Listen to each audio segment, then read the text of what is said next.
Evolution is a term to define only one organism, and that's the self. The self is the universe, the self is the Alpha and Omega, God and infinity. And that's the only thing that evolves, because we are all part of the self. Nothing goes through an evolutionary process alone, or without direct benefit to the whole. So when you begin to think that there's this controlling elite, this controlling hand behind the curtains leading the planet to destruction, when you think the end is near, the apocalypse, Armageddon, and when you think we as a species are doomed, it is not they, it is you that brought this about. And for a very good reason. You are evolving. Stop blaming everybody and everything else. Quit panicking about global tyranny and natural disaster and pay attention. Because the world is telling you something. It's telling you exactly what is wrong with you and how to fix it.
The Earth is believed to have formed 4.6 billion years ago. Within the first 150 million years, it began cooling and releasing gases from the lithosphere, which created the earliest forms of the Earth's atmosphere. Prior to the creation of this atmosphere, the sun's ultraviolet radiation made for uninhabitable conditions. But as the Earth cooled further, water condensed in the atmosphere and oxygen accumulated, making way for organic compounds. This spawned single-celled organisms and then plant life. And down through time, the evolutionary chain continued. And then we arrive at a species that does not seem to fit as well as the rest. Homo sapiens' gestation period of 9 months mimics the 3.8 billion year evolution of all life on Earth. The human embryo repeats the evolution of all species. When the sperm and egg unite, this new creation is a single-celled organism. Within hours, this single cell divides and multiplies more rapidly than any other species. 4 weeks later, the embryo begins to develop gills mimicking aquatic life. A few weeks later, it develops lungs and a tail with reptilian appearance. From there, a mammal is recognizable, and then onto a primate form. It then sheds its laguna, which is the embryonic fur, and at last shows the characteristics of a human child. The human body is a community of approximately 50 trillion cells. Everything the body does, the cell does as well. Cells have respiratory and excretory systems. They feed, feel, think, and communicate with other cells. Trillions of cells make up a single organism called the human body, and billions of human bodies help make up the organism we call Earth. The Earth has more similarities with the human anatomy than you may think. Earth has its own electromagnetic generation, just like the human body. Research has found that a direct current of electricity flows through perineural cells found around every nerve in the body. These pathways are called energy meridians and have been used in the practice of acupuncture for at least 2,000 years. Dating even farther back is the notion of dragon paths or ley lines in which many megalithic structures and stone monuments were erected, marking the energy meridians of the Earth. These energy meridians are generated by the resonant frequencies of the Earth, called the Schumann waves. Each planetary body has its own resonant frequencies and is determined by the circumference and diameter as well as the speed of orbit and rotation. The Earth's resonant frequency starts at 7.83 Hz and ends with the 7th harmonic at 43.2 Hz, correlating with the 7 chakras. Ultimately, the greatest discovery of our Earth is its consciousness. A visible attribute of consciousness is an energetic field that governs the shaping of organisms. Morphogenesis is a scientific term to explain this very shaping of tissues, organs, and entire organisms. Consciousness is the creative force of the entire universe. It has been given many names such as God, Yahweh, Krishna, nature, the field, and divinity. The entire universe is in fact a single living, conscious organism with complete awareness of itself. The reason why it may seem difficult to comprehend this is because our understanding is typically limited by our language. When we hear the term conscious organism, we tend to anthropomorphize its definition. By giving it human qualities, we mistakenly look past what an organism truly is in the first place. The definition of an organism is any living thing capable of response to stimuli, reproduction, growth and development, and maintenance of homeostasis as a stable whole. Our universe does all of these things. The consciousness of our universe is responsible for the form and purpose that all matter assumes. The Earth's resonant frequencies are a result of its form. These frequencies are responsible for biological rhythms, such as menstrual and circadian cycles, as well as behavioral and emotional patterns. The frequencies are then picked up by the flora and fauna, which are biological instruments that respond to the wave patterns. The wave patterns resonate in the cranial structure of our head and converge in the center of our brain, which is where we find the pineal gland. The pineal gland is believed in many cultures to be the spiritual third eye responsible for intuition. Descartes called it the seat of the soul where mind and body meet. Each individual cell in our body receives an electromagnetic impulse from our central nervous system. They receive the very same impulse that was disseminated to every biological instrument from the earth. An explanation of our conscious universe has been attempted by religion, science, and philosophy. The neglect of biological nature from any organism causes illness. A divorce from nature, exile from Eden, confounding of tongues, they are all symptoms not of a biblical God or deity, but the true self. The greatest and only threat to ourselves is a loss of self, the death of our divinity. As we barrel through history with oceans of information, yet barely a drop of wisdom, we have to understand how we lost ourself.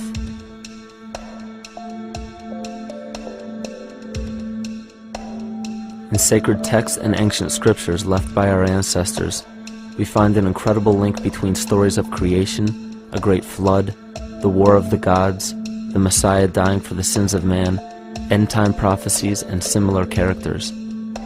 These correlations show up in myths from cultures that supposedly had no contact with one another due to distance in geography and time. The common thread we find that connects all of mythology has its roots in the stars. One of the most revealing accounts is the battle of the gods in heaven and the ensuing flood. In the Bible, Lucifer rivaled the Lord and was defeated and cast down to earth. In the creation myth of the Enuma Elish, we find a similar story of Tiamat being defeated by Marduk and cast down to the abyss of Apsu. In chaos, Tiamat, the mother of them both, Apsu and Tiamat's waters were mingled together, meaning that the chaotic waters of Tiamat were somehow mixed with the sweet waters of Apsu. Apsu was the Sumero-Akkadian god of the abyss beneath the earth. Tiamat, also known as Lucifer, was known as a serpent or dragon and was defeated by Marduk. Marduk was the father of Nebo or Mercury, and Mercury is the same mythological character as the Zoroastrian Mithra, the Egyptian Hermes Anubis, and the Gnostic Hermes Christos. The most recent version of Mercury, however, is the archangel Michael in the Bible, who defeated Lucifer and sent him to the abyss of the earth, or hell.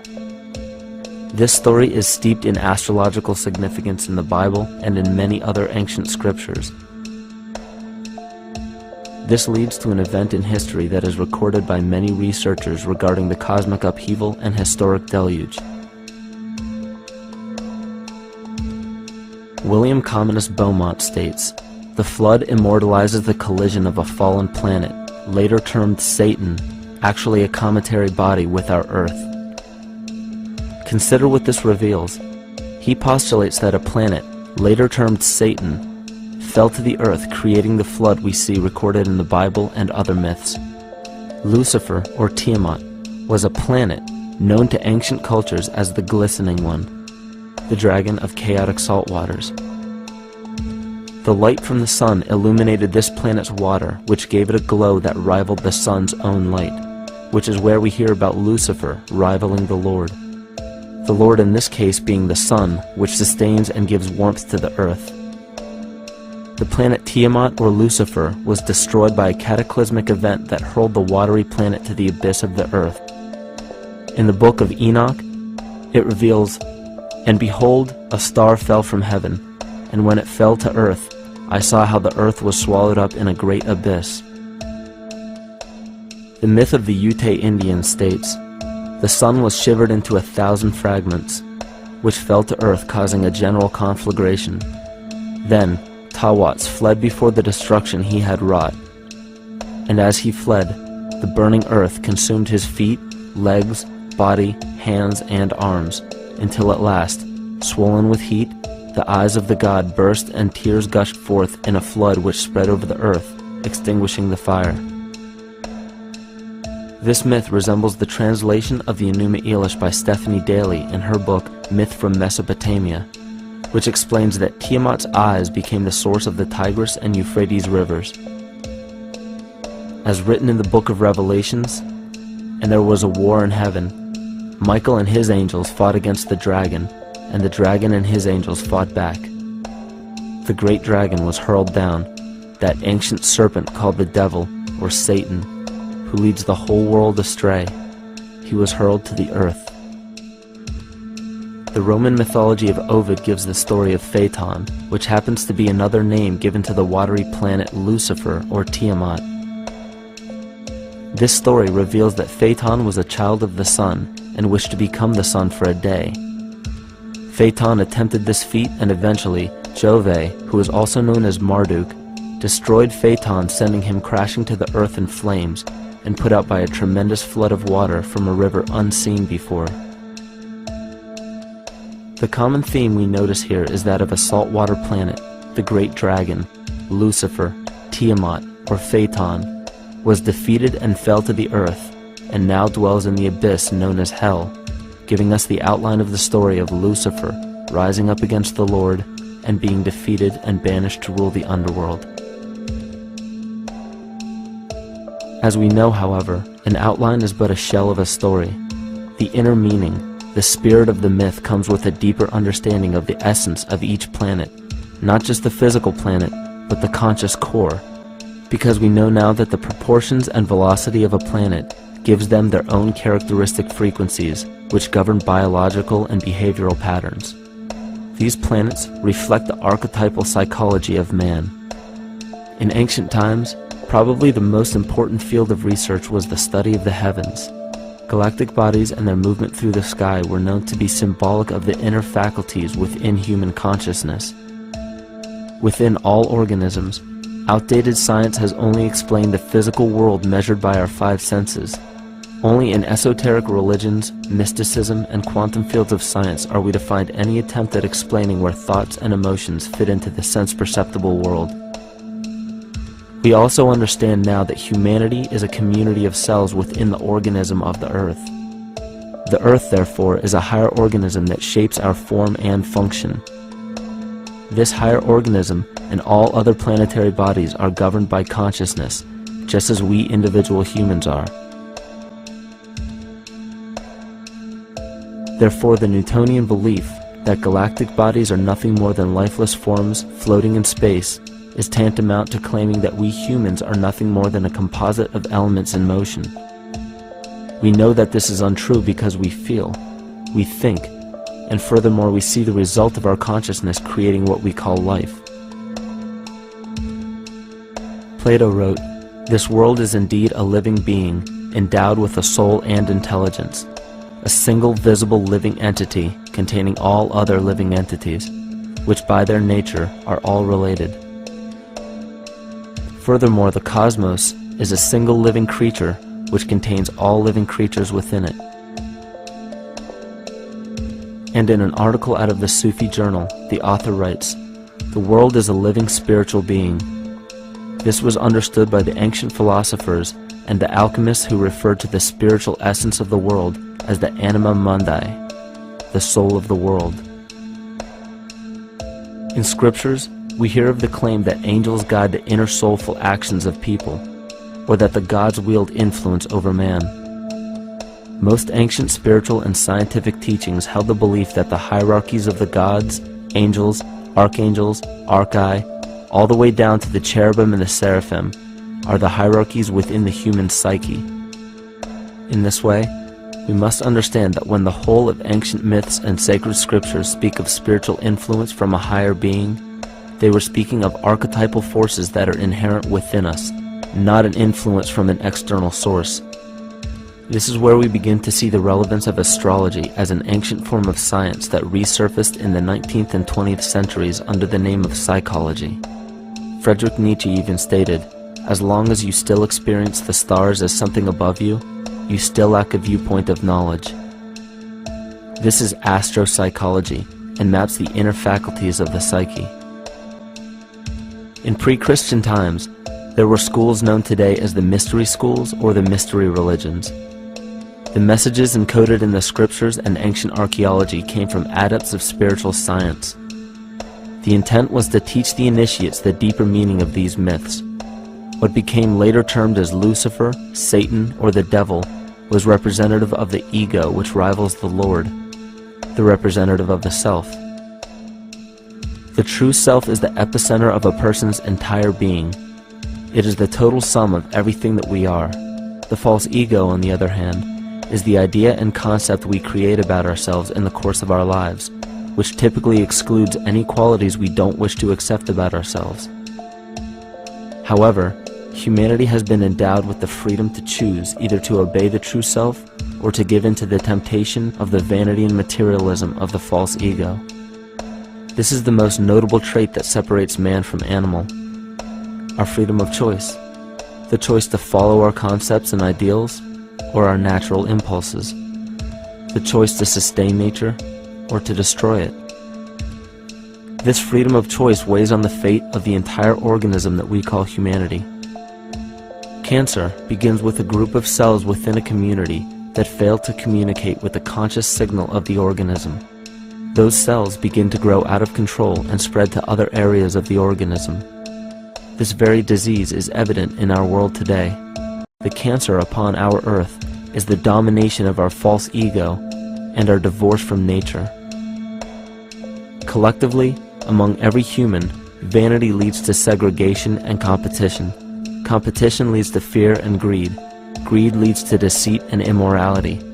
And immorality is the breeding ground for illness, waging war on our earth. Every act of hatred and destructiveness in our world begins with self-hate and self-destructiveness. And that all begins with a breakdown in communication.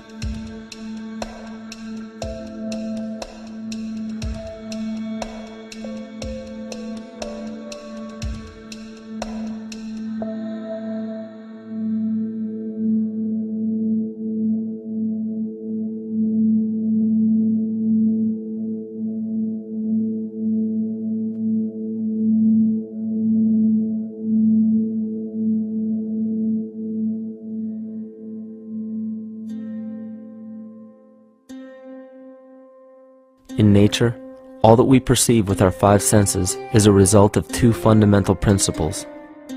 Everything in existence is made of a relationship between vibration and matter. Vibration is a masculine creative force countered by matter, which is a feminine receptive force. Thus begins the principle of duality. We see this duality in ancient myths and philosophies, yet only those philosophies and scriptures that were perverted and raped of the original meaning gave the impression that one polarity was good while the other was evil. The original sages, adepts, and shamans taught that both are necessary, and one would not exist without the other. These two important principles come together to form all things in the universe. This is Kimaatika. Even language, logos, the communication of any and all things in nature, depends upon this principle. Pete Peterson, in his works Cymatics, The Science of the Future, stated that nature shows examples of Kimaatika in everything. This phenomena is found to be one of the prime forces that moves biological evolution along its path. Dan Winter reproduced an experiment to prove that the ancient languages of Hebrew and Sanskrit, when spoken, create a vibratory frequency that moved matter into sacred geometrical patterns. Upon further investigation, Hebrew, Sanskrit, Aramaic, Arabic, and other elder dialects have older roots in a parent language of Gaelic and quite possibly an even earlier origin. In Swami Murugesu's The Science of Mantra, he claimed that when a person chanted specific words in Sanskrit while filming a burning candle, the intensity as well as the color of the flame would change due to the frequency that the word would emit. This same science has been shown to lower and raise blood pressure. And in his own words, certain sounds can affect their circulation and nervous system. Whatever change such vibrations cause extends to the mind of a person and also to the surrounding atmosphere, causing warmth or coolness. All this can be known by study and shown by practice. This rediscovered knowledge of the science of sound shows that sound is something more than mere vibratory signals. Not only does sound interact with life, but it sustains and develops it. It acts as a conduit of conscious intent between people, societies, and entire civilizations. Yet the psychic illness we endure due to the domination of our false ego is reflected in the collective.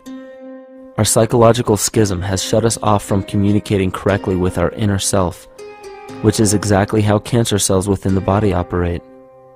In the collective, we have created a language barrier between humanity and the rest of nature, acting as a global cancer. Recorded in history, the efficacy of the ancient languages has been severely uprooted. The alphanumeric translation from Hebrew to English shows a complete reversal of the two languages, giving the cymatic effect unnatural results. Dr. Leonard Horowitz stated in his work on DNA, 1/3 of the sensory motor cortex of the brain is devoted to the tongue, oral cavity, the lips, and speech. In other words, oral frequency emissions spoken or sung exert powerful control over life, vibrating genes that influence total well-being and even evolution of the species. A degradation of language in this case is shown to affect biology. If something as basic and important as language can be degraded and devalued to such a degree, yet never questioned, what else might we be missing? Think of an aspect of your life that dictates the limits of your freedom. Government and law enforcement, insurance and pharmaceutical companies, taxes, building permits, driver's licenses, and more. There are hundreds if not thousands of stipulations, regulations, and boundaries on our freedom. And out of the ones that were just mentioned, how many have you researched to find out whether they apply to you or not? Let's look at the forms of law that we currently acquiesce to.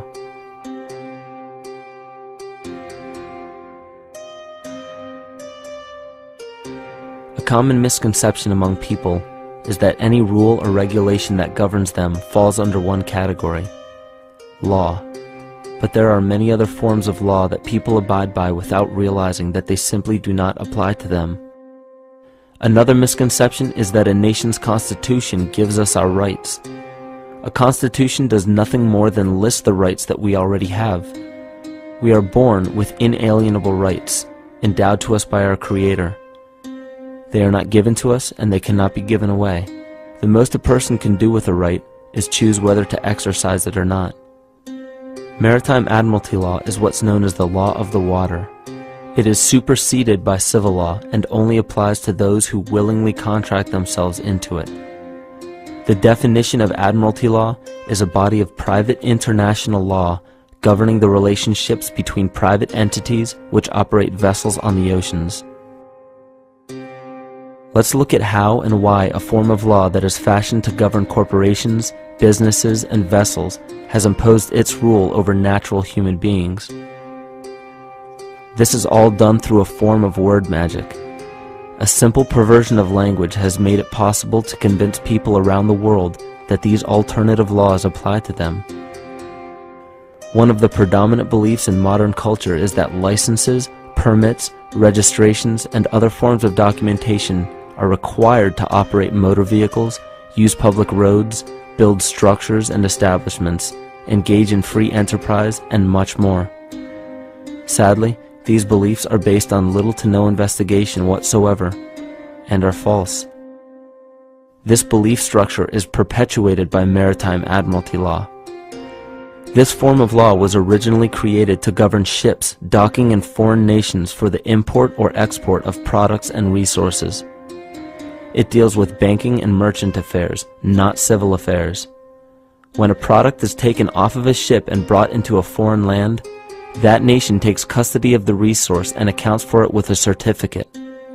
That certificate marks the birth date of that product in the custody of the respective nation.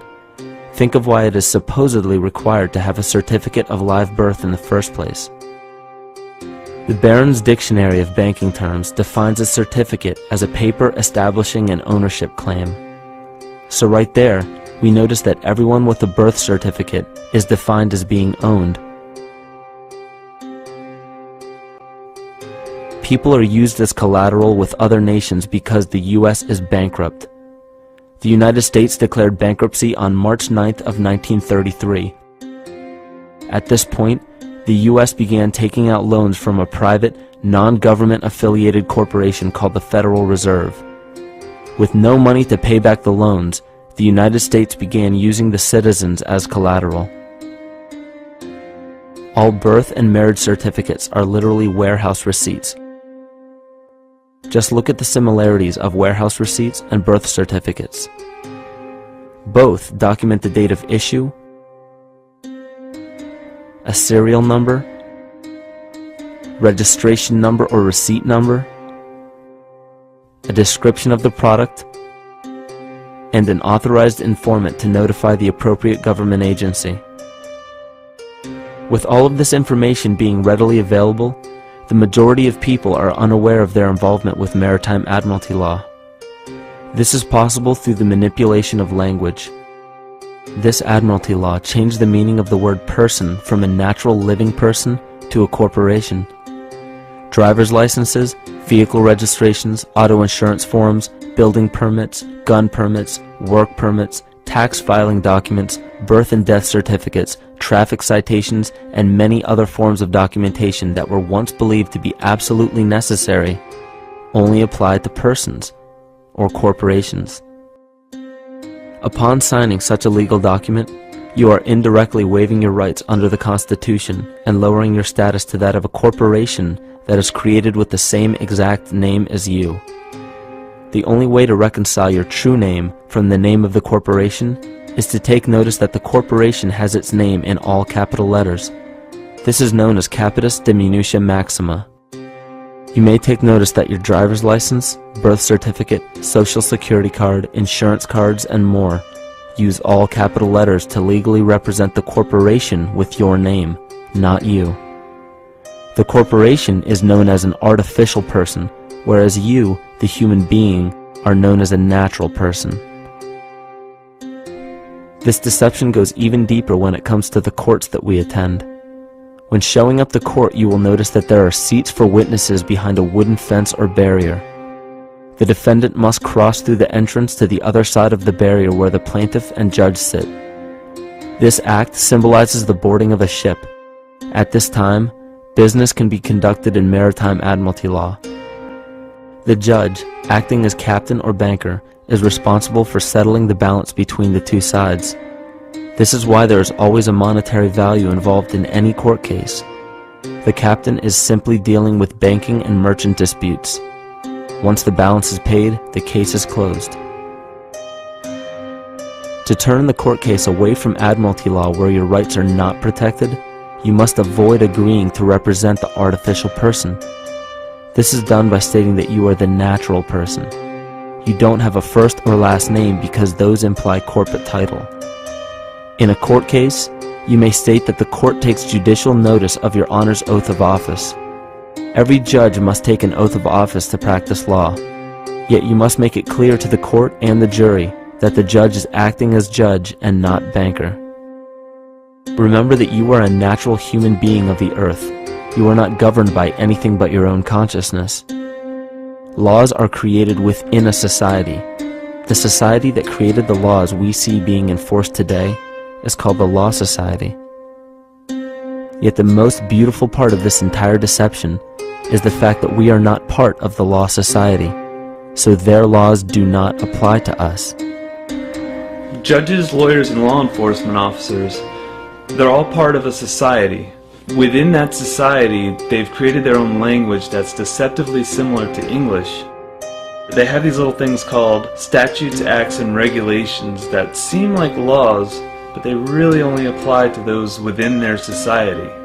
So that basically means all the traffic violations, minimum age requirements, and everything except for damage to another person or their property doesn't really apply to the natural person. Laws only apply to those within the Law Society. The game being played is an illusion. You can simply choose to open your eyes and reclaim the freedom that you were born with, bound by nothing but the limits of your imagination.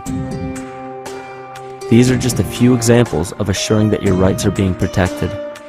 By far, the most important line of defense against this deception is to be aware of the perversion of language, and be absolutely aware of how you form your beliefs and concepts.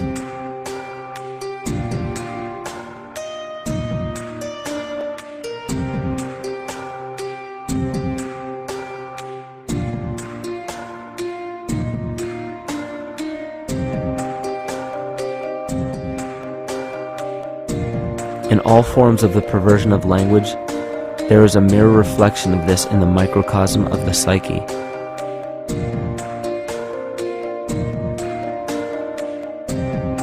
And the problem I see with humanity today is we don't truly know ourselves anymore. We have the 9-to-5 job, we have the house, the children, the bills, the television, the hobbies, and the errands that we run every single day, and we eventually begin to believe that this is who we are. But who are we beneath the job title, beneath the status of mother or father, theist or atheist, Republican or Democrat, black or white, man or woman? Who are we? Who are we deep down inside? We don't know, because every time we hear an answer that we don't want to accept about ourselves, we deny it. We'll pass it off and project it onto somebody else and judge them for it. This is repression. And we see what repression do to us on an individual level, but what about on a collective level of humanity? What happens when the whole world refuses to see what they truly are on the inside?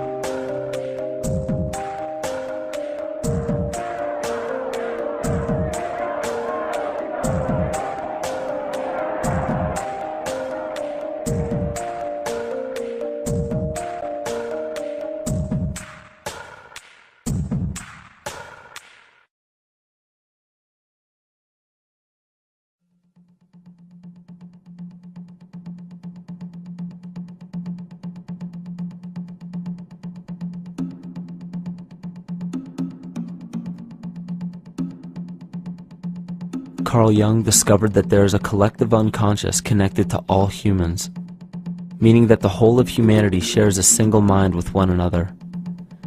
This is evident in the world through accounts of shared mythology and symbols, the study of morphic fields, and with the science of kinesiology. This collectivity is a global example of the unconscious mind of the human body, in which trillions of cells share a similar signal. This parasite, called our false ego, requires a continuous flow of sustenance to survive. Food, fuel, and any other form of sustenance is energy. Human consciousness is an electromagnetic field of energy. When this potential energy is utilized, it then releases kinetic energy, which is used to perpetuate the false ego. This scenario occurs in the smallest parasitic organisms, all the way to a collective organism called humanity. A parasite will release chemicals that cause the host to crave the sustenance that the parasite needs to survive. As long as the host is unaware, it will keep feeding the parasite and starving itself. In a similar way, Wilhelm Reich stated that whole societies suffer from a psychosis caused by starving our organic biological impulses. He states that sexual suppression supports the power of the church, which has sunk very deep roots into the exploited masses by means of sexual anxiety and guilt. It engenders timidity towards authority and binds children to their parents. This results in adult subservience to state authority and to capitalistic exploitation. It paralyzes the intellectual critical powers of the oppressed masses because it consumes the greater part of biological energy. Finally, it paralyzes the resolute development of creative forces and renders impossible the achievement of all aspirations for human freedom.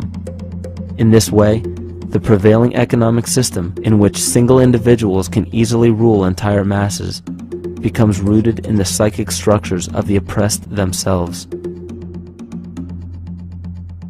What Reich was showing in this powerful quote is that on a collective level, the suppression of a natural function, whether biological, spiritual, or emotional, will result in an abnormal reaction, a psychic disease. This illness or disease is reflected into the masses through a collective unconscious and acts as an epidemic. Humanity is plagued with an incapacity for freedom, meaning that people en masse lack the ability to govern themselves on a psychic level, and this manifests in the macrocosm as government and organized religious powers, thus opening the throne, our national and individual throne, to anyone and anything.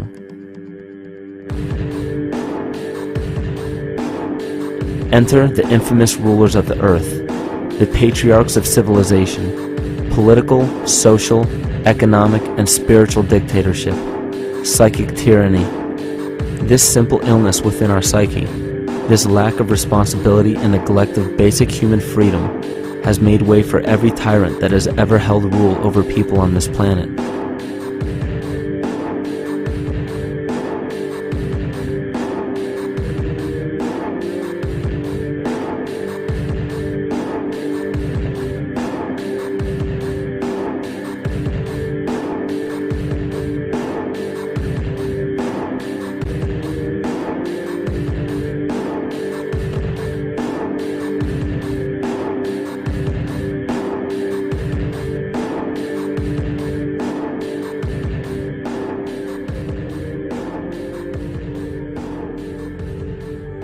But these oppressive tyrants that are demonized by the masses are no different than us. In fact, they are one with us. In the book The Prophet by Khalil Gibran, he poetically states, "I say, as the holy and the righteous cannot rise beyond the highest which is in each of you, so the wicked and the weak cannot fall lower than the lowest which is in you also." Every one of us has the capability to commit the most horrifying sin or show the most beautiful compassion to our fellow man. This is the very definition of an illness within the psyche and soul of man.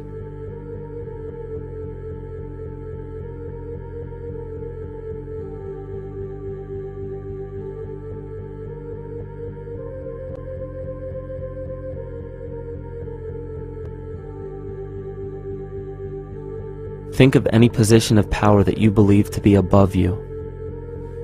Royal families, government leaders, the United Nations, financial organizations, corporate monopolies, and media juggernauts. These are all facets of our false ego. They are the physical advent of our own sickness. They require our conscious participation, our conscious energy to survive. Because without our cooperation, without supplying them with the sustenance of complicity, they starve. Their very nature depends on our desire to be ruled. And a typical symptom of the illness among humanity today is our continuous denial of our illness. Repression. We consistently repress those qualities we choose not to accept about ourselves. This is why it is so difficult to see the false ego and its multiple manifestations for what they truly are.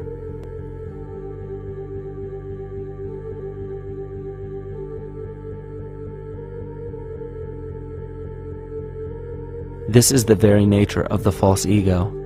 It acts as a red herring to distract us from the freedom we truly have. For this psychic parasite to survive, it must supply us with a chemical that will cause us to remain dependent upon it. In this case, the sustenance is our conscious energy.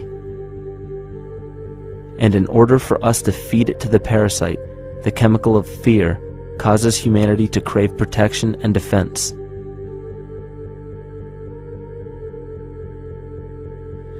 The functions of the body to survive can be broken down to two basic functions for any organism to survive. You have to be able to grow, maintain yourself, take care of your biology, but you also must be able to protect yourself, so that if you're just growing and you can't protect yourself, you'll become food for something else. So the survival involves a balance between growth and protection. Through the history of human civilization and through human evolution, we recognize that our nature is to be in a state of growth, and that our protection is only supposed to be used to, help us out of that threatening moment. You can't be in growth and in protection at the same time. So the significance is, when we see a need of protection, the stress hormones in the body shut off the blood vessels in our viscera or gut, which is the part of the body for growth. Well, the issue is, if you took the blood from the viscera and moved it out to the arms, then you left no blood in the viscera. That means no growth. But you're ready to fight. And when your fighting is finished, then the blood returns back to the viscera and you grow again. But in the world that we live in today, it's 24/7 fear.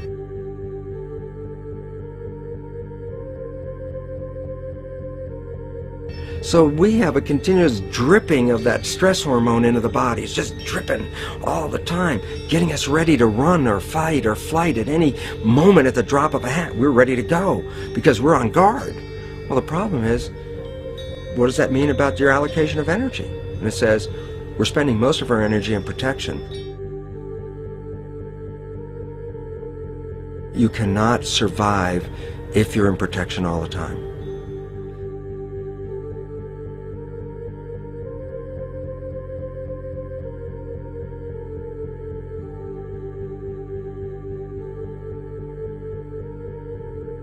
And if the parasite can control the nature of the fear, it can then create a fear among us that only it can defend us against.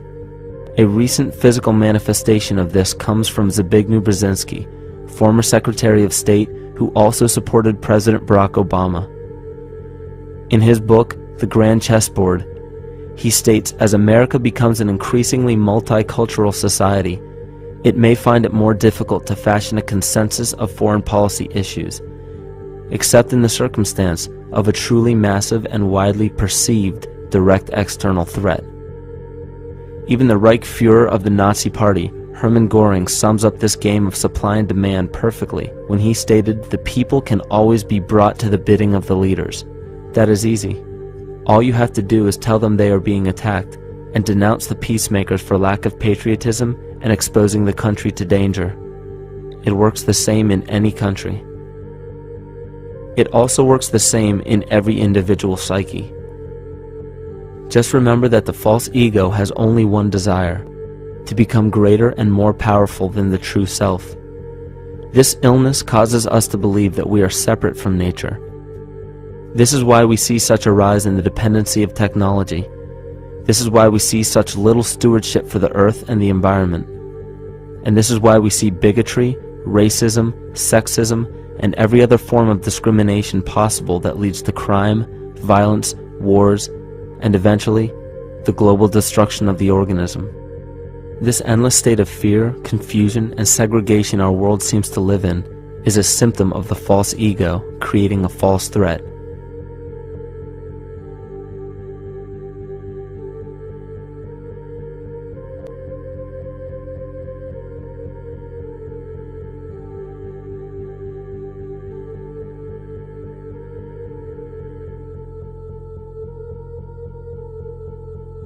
many of the United States presidents have blood relations with each other. The Bush lineage has blood ties to a great number of former presidents. George Washington, Millard Fillmore, Franklin Pierce, Abraham Lincoln, Ulysses Grant, Rutherford Hayes, James Garfield, Grover Cleveland, Teddy Roosevelt, William Taft, Calvin Coolidge, Herbert Hoover, Franklin Roosevelt, Richard Nixon, and Gerald Ford.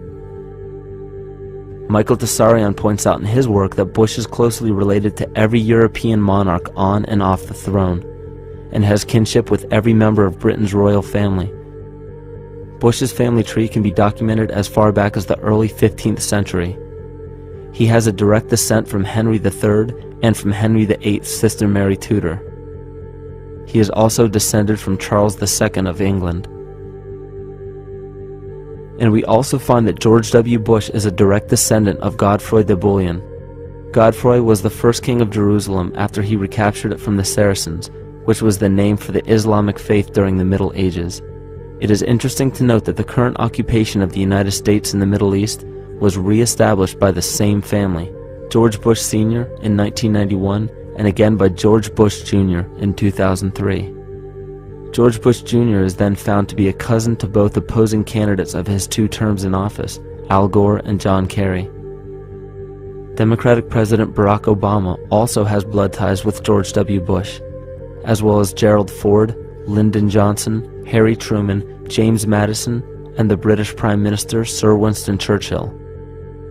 On the opposing side of the 2008 presidential ballot, John McCain is descended from Robert the Bruce, King William I of Scotland, and also Godfrey the Bullion. Probably one of the most interesting facets of the bloodline relations is the fact that the whole British royal family has descent from the Muslim prophet Muhammad through the Arab kings of Seville. This bloodline was passed through the kings of Portugal, Castile, and eventually down to King Edward IV. And this is a very, very different story from what you hear the media pumping out every day, being this idea of lineal superiority. It's completely debunked according to the foremost authority of aristocratic lineage, Burke's Peerage. And this just goes to show that there's the true story, and then there's the manufactured illusion, the front that's given to the public.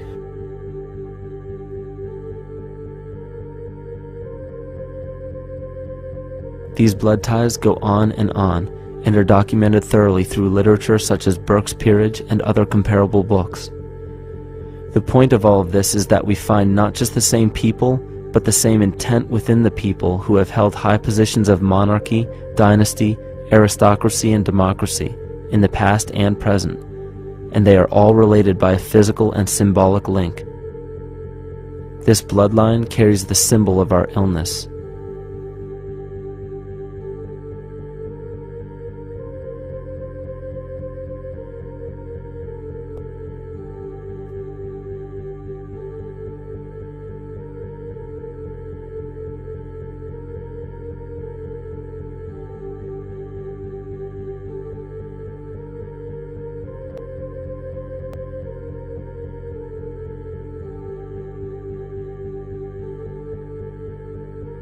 The symptoms of our psycho-spiritual illness are the wars, terrorist attacks, artificial or man-made disasters, and leader figures. As long as the people remain oblivious to their inner drives and inner nature, they will always fail to recognize why these events take place and why these figures rise to such powerful positions.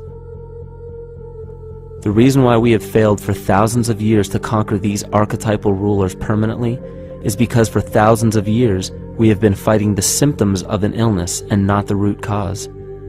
For every corrupt government that falls at the hands of a revolutionary, oppressed people, 2 more will rise in its place every time, because the root cause of a corrupt government does not exist in the individual leading that government.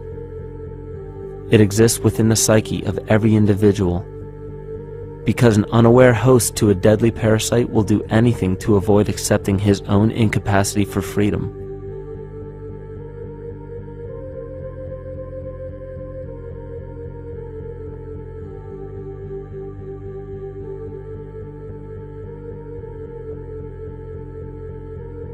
We are so bereft of sanity in this world that those few who simply stop projecting onto others and begin facing their own demons are seen as neurotic.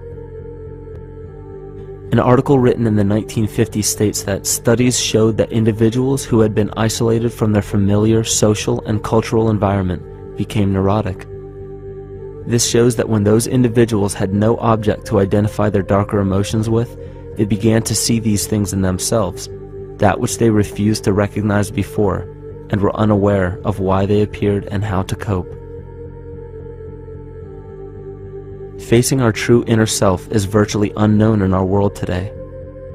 This is why no matter how many civilizations rise and fall, it is our collective consciousness that creates our governing apparatus, not individual people.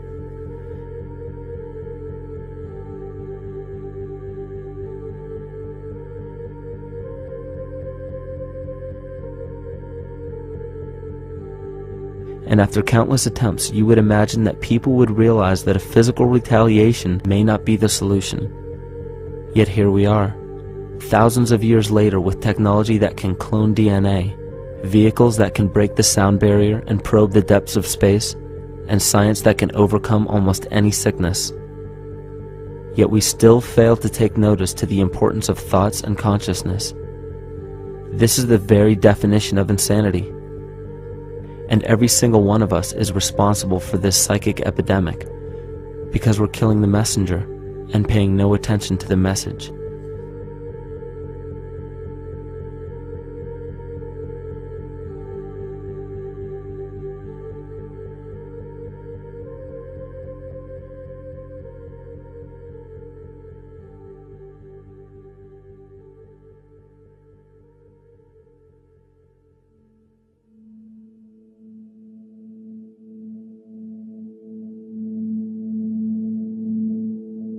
During the 1990s, 3 Nobel laureates in medicine advanced research that revealed the primary function of DNA lies not in protein synthesis as widely believed for the past century, but in electromagnetic energy reception and transmission. Less than 3% of DNA's function involves protein manufacture. More than 90% functions in the realm of bioacoustic and bioelectric signaling. So why is it important to know that DNA functions in bioelectric signaling?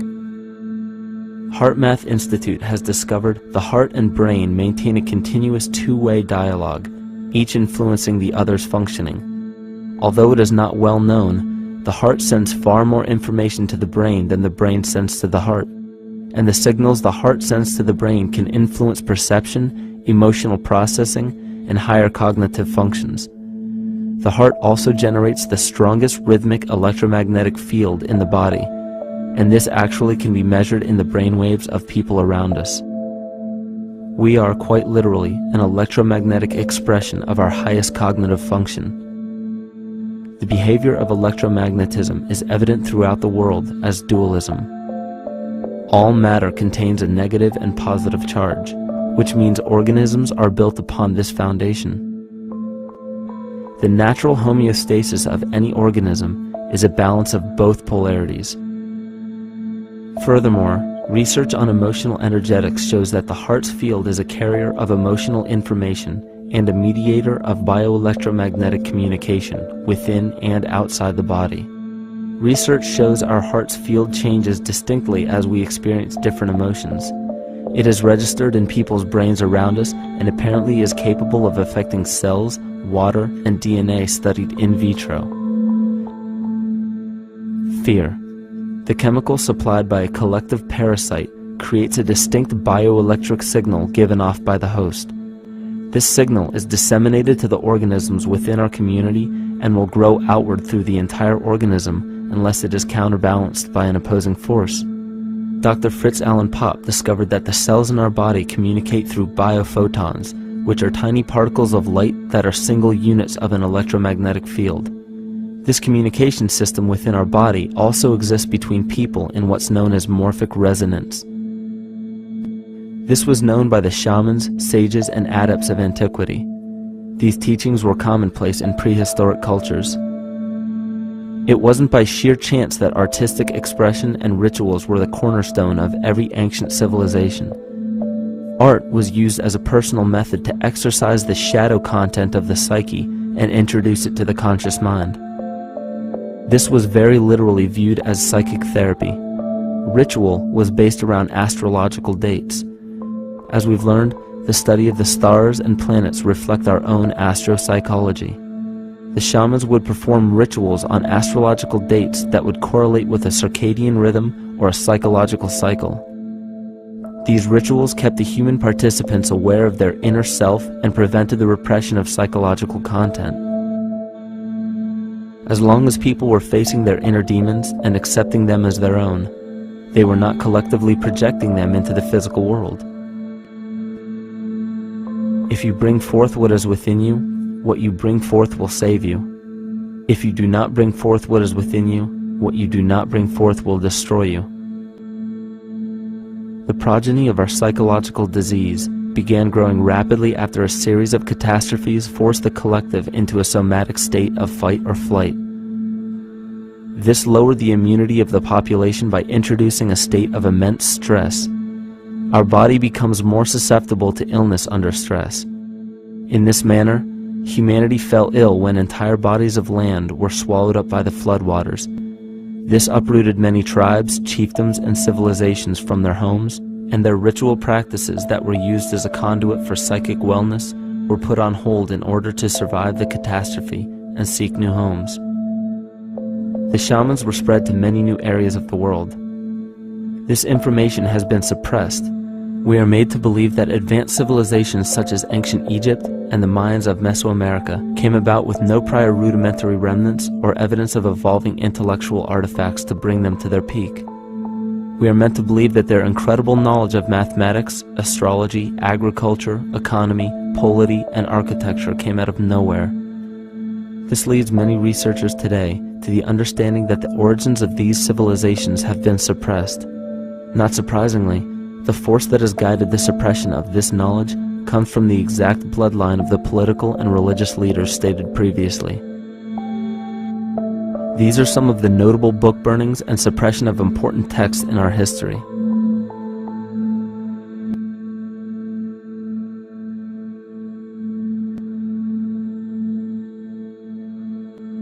Yet after all of this suppression, there are still remnants of the dispersion of elder civilizations in nearly every country. There is tremendous evidence of ancient cultures visiting North America long before the conventional belief of European colonization. Barry Fell states in his book America BC, there are ancient inscriptions now being reported from nearly all parts of the United States, Canada, and Latin America, written in various European and Mediterranean languages in alphabets that date from 2,500 years ago. William Commonus Beaumont wrote, "The Toltec and Maya civilizations never originated on American soil, but appeared there full-blown, with a well-defined art and system of hieroglyphic writing which possesses affinities with Egyptian. It is found that there are thousands of prehistoric sites across New England and several other northern states showing inscriptions, carvings, and mounds created by Druidic mariners as far back as 800 BC. To suppress this information further, it was not only imperative for the bloodline to burn the documented texts containing true historical information, but to wipe out the cultures that derived from these ancient shamans. The most devastating genocide ever endured was and still is the annihilation of shamanic tribes. We've lost our traditional roots and don't know about ritual. The dragon dances and the ghost dances of the Native American Indians, what do you think that was all about? All the shamans of the world, when they do their rituals, they're doing that. Their work, harmonically through dances, is to strengthen the immune system of the earth. You know, but they've been all murdered. So that was why in the 17th century, exactly the same period I'm talking about, there was an all-out agenda that when you come across indigenous people, you annihilate them. Columbus was sent on his expedition along with agents of the crown to disrupt the lives of the natives and seize mineral resources. He visited every island in the Caribbean, depleting the gold and taking as many slaves of the native Taino tribe as possible. 5 million natives were murdered within 3 years, according to Leah Trabeck. Within 15 years, the Arawak tribe of 250,000 was completely wiped out. The population of the United States prior to European contact was greater than 12 million. 4 centuries later, the count was reduced by 95% to 237,000. From 1494 to 1508, over 3 million people had perished from war, slavery, and the mines. Who in future generations will believe this? I myself, writing this as a knowledgeable eyewitness, can hardly believe it. My eyes have seen these acts so foreign to human nature, and now I tremble as I write. Another agent of the false ego bloodline was Hernando Cortés, who decimated the Aztec tribe and plundered their mineral resources. This again was the case through Cortés's second cousin, Francisco Pizarro, who conquered the Incan Empire in Peru.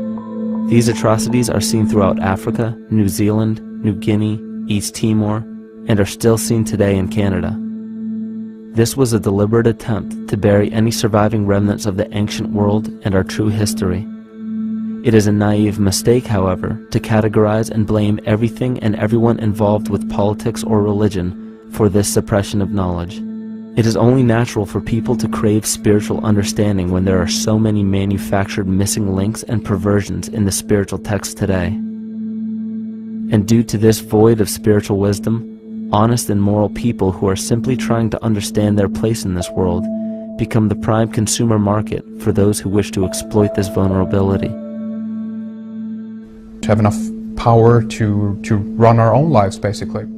If we look at the New Age movement, for instance, which is another kind of trap in all this, where people might end up actually. They're looking for something so bad that they're taking all these things that are handed to us or to them, but it's not really based on any real understanding. It's still kind of coming from a religious type of perspective. People are genuinely seeking something new. They're genuinely seeking a new type of spirituality, or to better themselves, or to change something, but this is being hijacked, and what they actually do is that they lead you into another type of group mentality or a new age religion, whatever it is, and people still are not able to kind of really break free from that and follow their own journey or their own path, which I think is very important in all of this.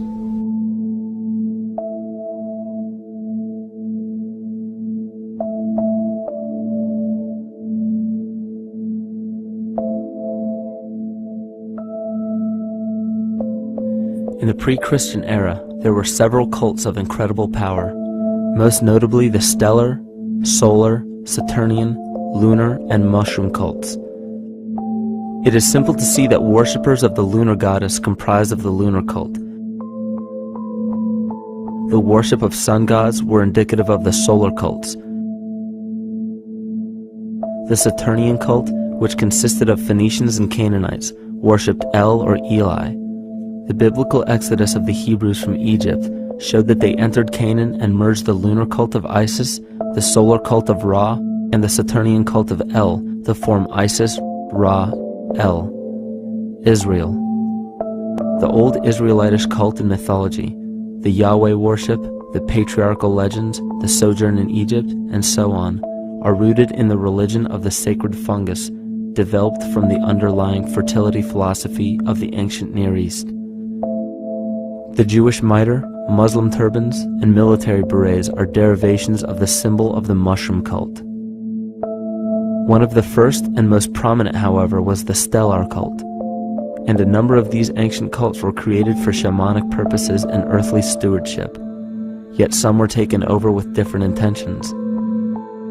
Just as you would imagine in any establishment of power, smaller cults formed within the main cults to worship individual deities.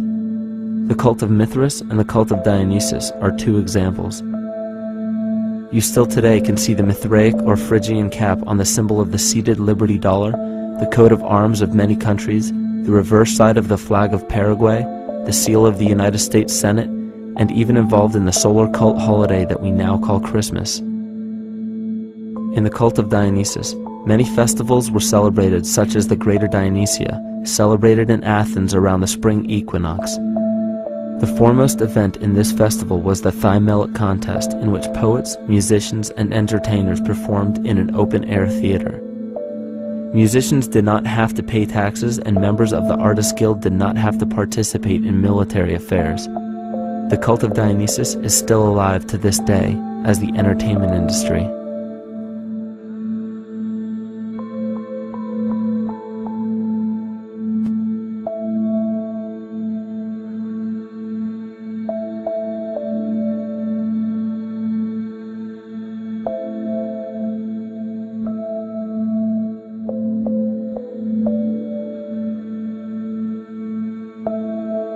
These cults still exist in many important positions of power throughout the entire civilized world. Yet the most important function of these groups is to manufacture the consent and complicity of the people. The conscious mind is the creative mind. It's the one that has your personal identity into it. It does the real thinking. And then there's a subconscious mind. Well, there's no entity in it. The subconscious mind is the equivalent of a tape player. It records behaviors, and then at the push of a button plays a behavior. It's automatic. It's a very convenient thing, because then we don't have to relearn all the time. Once you know it, you can make a pattern. The problem is that the basic patterns of belief and behavior that are programmed in the subconscious mind came from our teachers, primarily our parents, our family, and our community. So most people don't even understand how easily we're influenced by our environment. Every person that we encounter, every single situation that we're faced with, every little word that's said on television may not seem too influential to our conscious minds, but your unconscious is designed specifically to let every environmental signal influence you without your awareness. So the question is, are we leading conscious or unconscious lives? And now neuroscience has told us in the unfolding of our lives, only 5% of our life is controlled by our conscious mind, and 95% of the time controlled by the subconscious with programs from other people that were installed in there. And the problem is, it means when those programs are playing, we don't see them. And the skeptics will sit there and say, consciousness, archetypes, astrology? No. We create things with our hands, not our minds. Archetypes aren't physical. They can't influence me. But when you think of the fact that we're only conscious of this small little fraction of our behavior, what we don't realize is that entire countries, entire civilizations that think they're free and independent, but are unconsciously too afraid to be free and independent, they will beg to be governed. And if they can't do it themselves, who do you think will consciously or unconsciously take that responsibility? It usually ends up being that strong, masculine, animus archetypal figure. When we think we're in danger, we're not looking for our mother to nurture us. We want our father to protect us. And right on cue with the age of fear, this age of catastrophe, the age of this parasite, we see masculine domination. And one of the primary conduits for giving our responsibility and our conscious energy away is money. We surely don't want to admit that our dependency on money is flawed, because that would imply that the fault is our own. And God forbid we take responsibility for our lives, so we blame the money. This is the cornerstone of the entire illusion being built around us by the false ego. Money is said to be the root of all evil, yet it cannot be evil because money is only a symbol. Symbols carry only the faith and spirit of the observer. This means that the symbol of paper money evokes and surfaces the evil intentions and inherent flaw of our false ego. Money only exists because we agree to accept it as valuable. And to further illustrate our incapacity for freedom, we've given the control of our faith-based money to a private corporation instead of the federal government. There is no law stating that we have to use Federal Reserve notes as currency. We choose to because we fear the alternative: independence.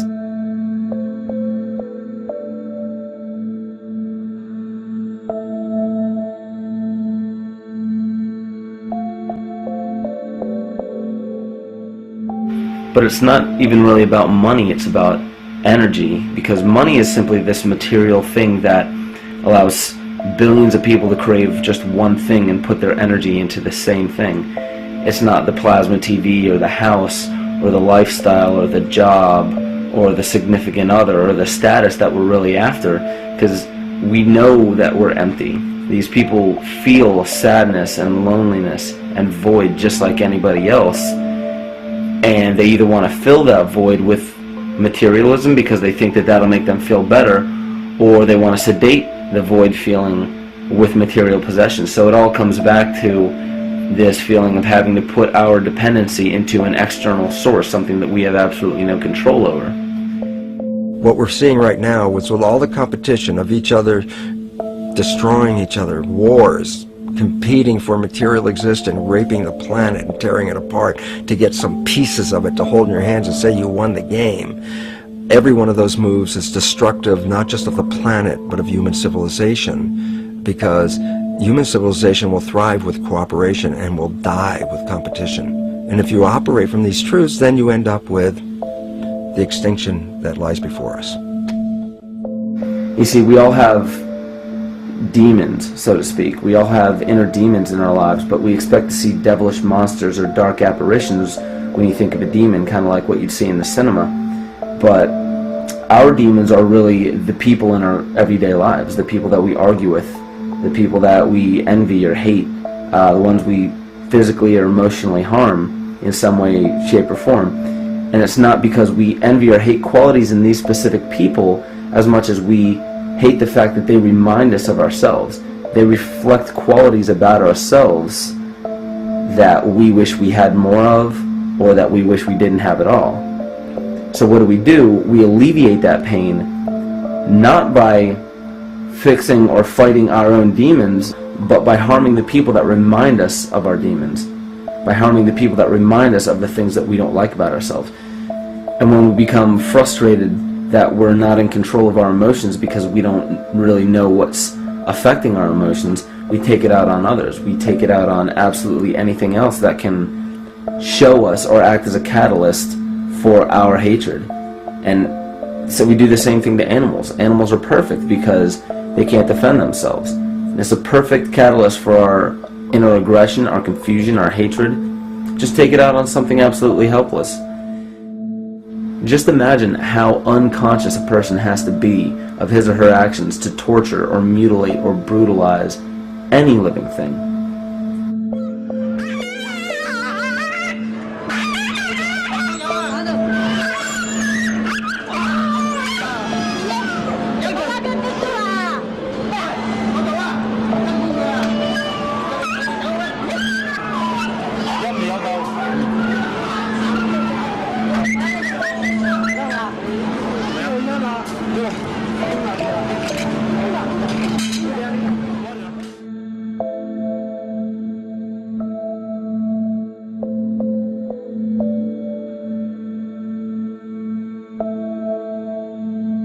It goes down and he'll be here and we can, ouch, come on. He bit you. Bit of his tail. Is it common with your kids maybe? He's a big guy. That's a real. Think of the lack of compassion you must have towards life in general to be able to feel no semblance of sympathy towards entire populations, let alone just individuals or individual animals, entire populations of species that are bred specifically for the purpose of commodity. But I'll tell you what's even more dangerous is not so much the people carrying out this cruelty, because that's already been established. That form of hatred and cruelty has already been established and it's already known. What I'm really worried about is the people who are against inhumanity, the people who are against animal cruelty and feel self-righteous enough to think that it's justified to inflict harm or even wish harm on these people. Because those are the people who take unconscious cruel behavior to a whole new level of conscious cruel behavior that's perfectly acceptable in their minds, because they feel that it's their job to bring other people to justice, like they're an authority figure of some sort. Those are the people who will have a much harder time figuring out why they harbor so much inner hatred and resentment. They don't seem to realize that it's just another form of this same exact hatred. So to keep from facing our inner demons consistently, what do? When we begin to realize, hey, wait a minute, maybe it's not alright to inflict harm on any other living thing, then the ego has to come up with a more esoteric form of cruelty to trick us into displaying the same form of self-hatred, the same indignant attitude, but just in another way and towards another group of people. But the emptiness will always find a way back in, and people will always start to feel restless again, no matter how many times they transfer blame to yet another person or yet another group. We need chaos in our lives. We crave destruction. We beg for catastrophe. Because if we don't have these things, to act as a form of exorcism or a catalyst for us, we start to notice these things in ourselves, and that's what we don't want. You see, we can deal with wars, we can deal with terrorism, we can deal with stock market collapse and economic collapse. We can deal with these things, but once we start to notice this chaos within ourselves, that's what we're really afraid of. We'll take 1,000,000 September 11ths over one moment of true insight towards our self-hate.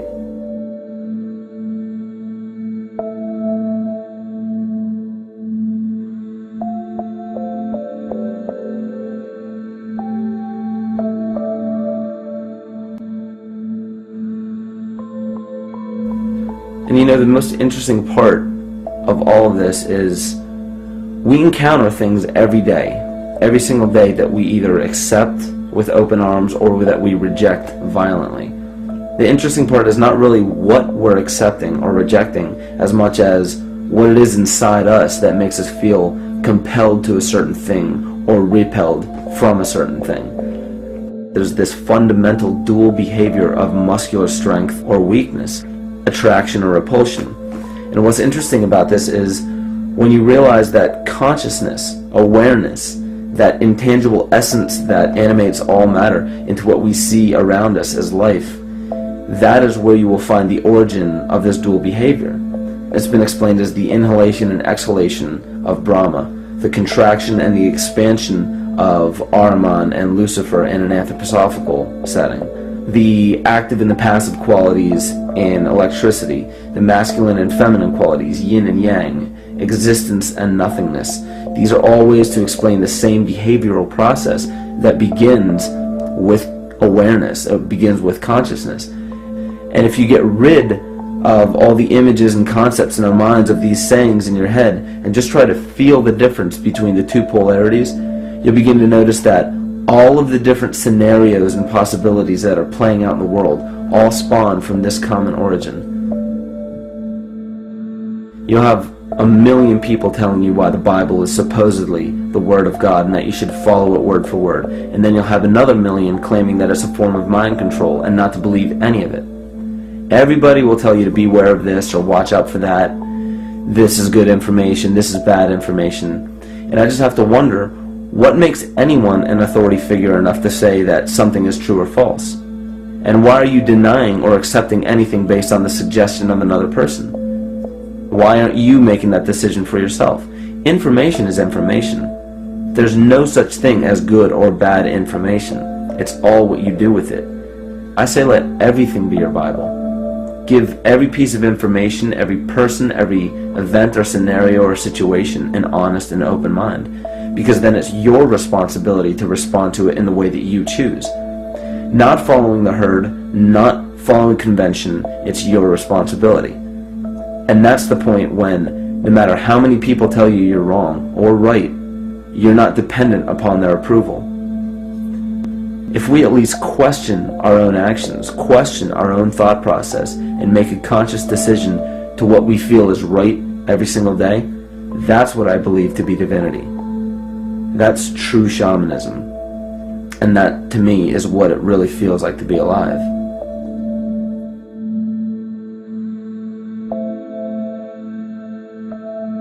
In this conscious, living universe, there are no laws of nature, just habits. There is nothing external to the universe to enforce a law upon it. The illusion of a fixed law of nature is only the result of there being no need for that habit to be broken. When habits need to be broken to ensure the survival of the organism, we see this event in nature and call it evolution. The collective mind shapes our evolution. And a great example of this is the experiment done by John Cairns in 1988. His team put lactose-intolerant cells in an environment with only lactose for food. Under a law of nature, every one of these lactose-intolerant cells would have died. But surprisingly, they all survived. Every one of them understood the problem that they were facing and replaced the defective lactase enzyme with a functioning one to utilize lactose for food. If a cell has the ability to decide how and when to evolve because it's facing extinction, then anything can. The existing beliefs are that a human body is a biochemical machine controlled by genes, and therefore the behavior, emotions, and character of our biology, our health, our lives are controlled by genes which we don't control. So this is what we taught people. You're a victim. Genes control your life. You didn't pick them. You can't change them. The genes you end up with program what's going to happen. My experiments on stem cells, which I started in 1967, I'd isolate one stem cell, put it in a petri dish, and then it would divide every 10 hours. So I took all the cells, split them up into 3 groups, and then just put them in 3 petri dishes. And then I changed the growth medium, the constituents of the environment, in each of the 3 dishes. In one dish, the cells form bone. The second dish, they form muscle. In a third dish, they form fat cells. What controlled the fate of a cell? And the first thing you have to say is, well, wait, they were all genetically identical when they were put in a dish. So obviously the genes didn't control it because they all had the same genes. What was different was the environment. And all of a sudden in my career it said, oh my gosh, here I am teaching genes control life, and the cells are telling me genes respond to life. And since you can control the response, you can control your life. It's how you read the environment, how your mind perceives the environment. And if you understand this, then you could lead yourself to the most wonderful expression on this planet, to be fully alive and fully healthy, just how you respond to the world.